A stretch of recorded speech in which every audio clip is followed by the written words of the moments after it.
नमस्कार, प्रभात खबर के digital platforms पर आपका स्वागत है। मेरा नाम है रोहित वर्मा। 1 फरवरी को निर्मला सीतारमण केंद्रीय वित्त मंत्री की तरफ से आम बजट पेश किया जाएगा।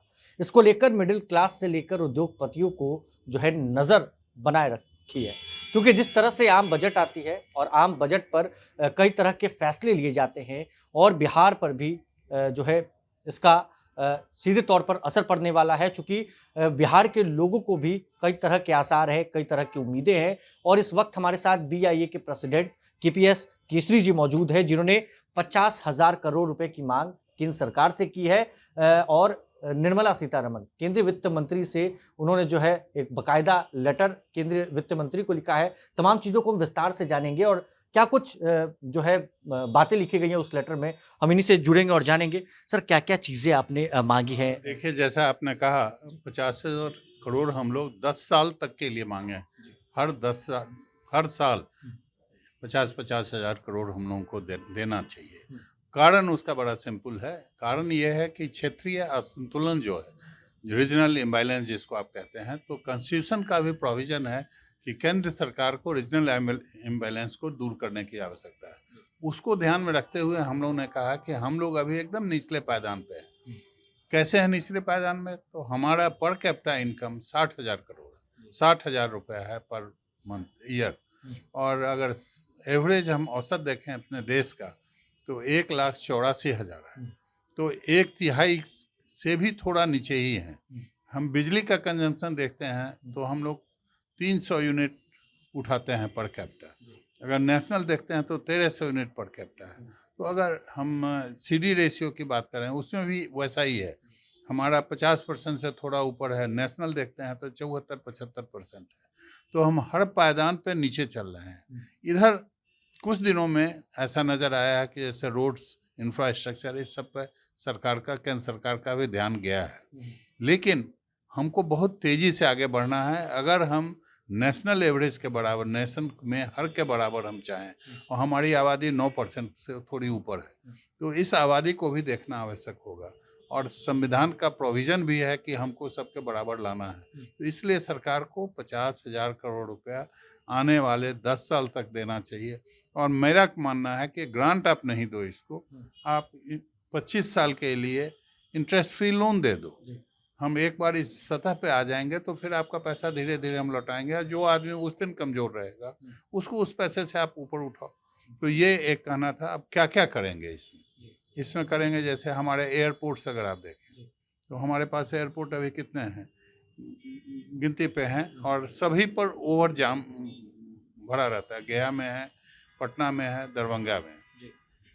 हमारी आबादी 14 करोड़ आज के दिन। 14 करोड़ के आबादी के लिए हमको हर इम्पोर्टेंट शहर में हमको एयरपोर्ट चाहिए। एक रीजनल फ्लाइट का भी अरेंजमेंट हुआ है उड़ान के नाम से, वही हमको मिला होता, वो भी नहीं मिला। अब जहां आप अगर एयरपोर्ट बनाएंगे वहां एयर कनेक्टिविटी देंगे तो ज़मीन चाहिए, वहां पर सारा सिस्टम, सिविल इनक्लेव बनाना होगा, वो सारी व्यवस्था करनी होगी। और आपको बता दें, दरभंगा हो, बिहटा में आने वाला एयरपोर्ट है, या पूर्णिया हो, ये सारी जगह सामरिक दृष्टिकोण से एयरफोर्स की है। तो अगर कभी कहीं लड़ाई छिड़ी तो हमारी एयर कनेक्टिविटी बिल्कुल बंद हो जाएगी। पटना के अलावा और कोई नहीं रहेगा। तो आवश्यक है कि हमको एयरपोर्ट्स मिले। नेशनल वाटरवेज नंबर 1 गंगा है, तो इसमें सबसे ट्रांसपोर्टेशन चीपेस्ट है वाटरवेज से। आप चाइना में देखेंगे तो वाटरवेज में टोटल वाटरवेज से ही मोस्टली, क्योंकि वो चीपेस्ट है, तो वाटरवेज से ट्रांसपोर्टेशन करते हैं। तो हमारे यहाँ भी ये प्रावधान है। नंबर 1 वाटरवेज, नेशनल वाटरवेज है हमारा गंगा, और हमारे ठीक बीचों बीच हमारे इससे गुजरता है। तो इसमें अगर हम ड्रेजिंग, जिसको गाद जमा हो जाता है, उस मिट्टी को बाहर निकाल सकें और सालों भर हमारा इसमें ये चल सके, ये व्यवस्था करने के लिए तो पैसा लगेगा इसमें। या तो केंद्र सरकार खुद करा ले, उनका वाटरवेज है, करा ले, तो पैसा न दे, कोई हर्ज नहीं। अब हमको नेपाल से पानी आता है, बाढ़ आती है, वो नेपाल से जो बाढ़ आती है, उस बाढ़ को किसी दूसरे राज्य से नहीं आ रही है कि केंद्र सरकार उसको कर, और उसको बिहार राज्य उनके साथ डील भी नहीं कर सकता है, क्योंकि हम भारत के जो कंट्री है, कंट्री उससे कंट्री टू कंट्री डील करेगा, एक राज्य उससे डील नहीं कर सकता। और वहाँ से पानी आ रहा है जिससे हमको परेशानी हो रही है।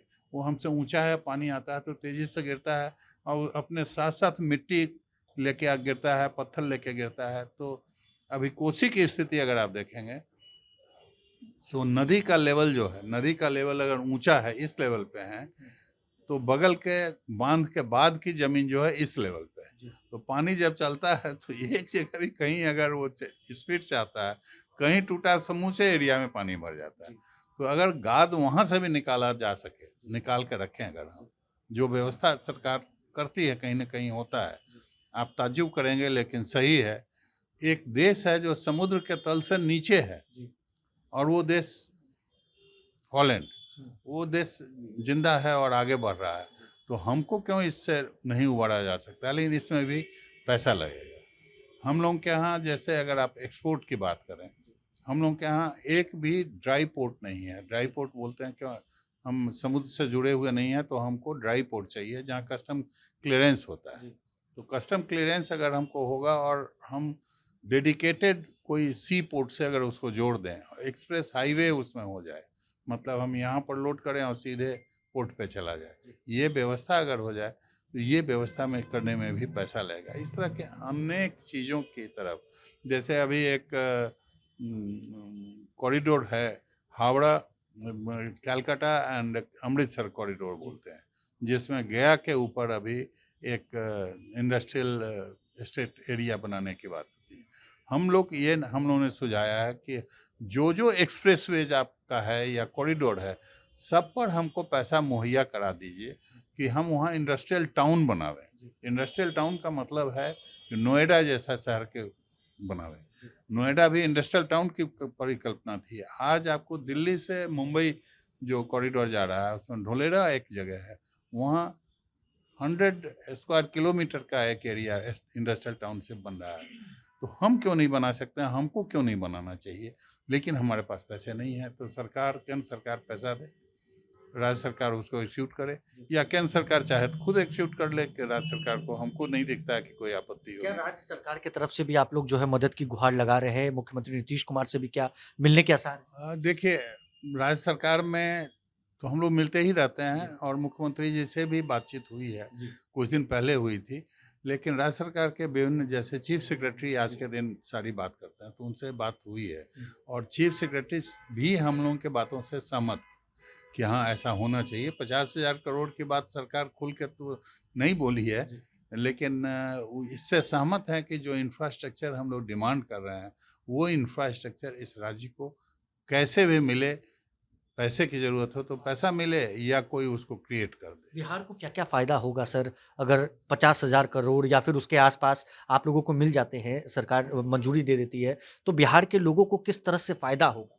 देखिए, इंफ्रास्ट्रक्चर अगर सही ढंग से बन जाता है जी। तो यहाँ रहने वाले लोगों को ही फायदा होगा। अभी आप पिछले बजट में आप ध्यान हो तो जी। देखें कि 11,000 करोड़ रुपया फ्लड के नाम पे, फ्लड से प्रोटेक्शन और इस सब के लिए दिया गया, जी। और उसमें बिहार सरकार ने 2 बराज के लिए प्लानिंग कर लिया। जी। तो भाई जब पैसा रहेगा तो हम कुछ करेंगे भी। होमवर्क किया हुआ था, 2 बराज का, नॉर्थ बिहार में ही 2 बराज का प्लानिंग किया गया है। तो बराज बनने से होगा कि पानी को हम रोक के रख सकेंगे और उससे हम उस पानी से कल के दिन सिंचाई की आवश्यकता होगी तो सिंचाई कर पाएंगे। जैसे आप इसी को अगर आप आगे बढ़ाते हैं तो देखें कि हम जितना कनाल की बात करें अगर आप, तो जो इंग्लिश पीरियड में कनाल, सोंद कनाल बना था, गंडक कनाल प्रॉपरली वर्क नहीं किया। तो कनाल अगर हम बनावेंगे तो आज हरियाणा, पंजाब की जो एग्रीकल्चर इम्प्रूव की है, वो कनाल वहाँ अच्छा पानी की व्यवस्था है इसलिए किया।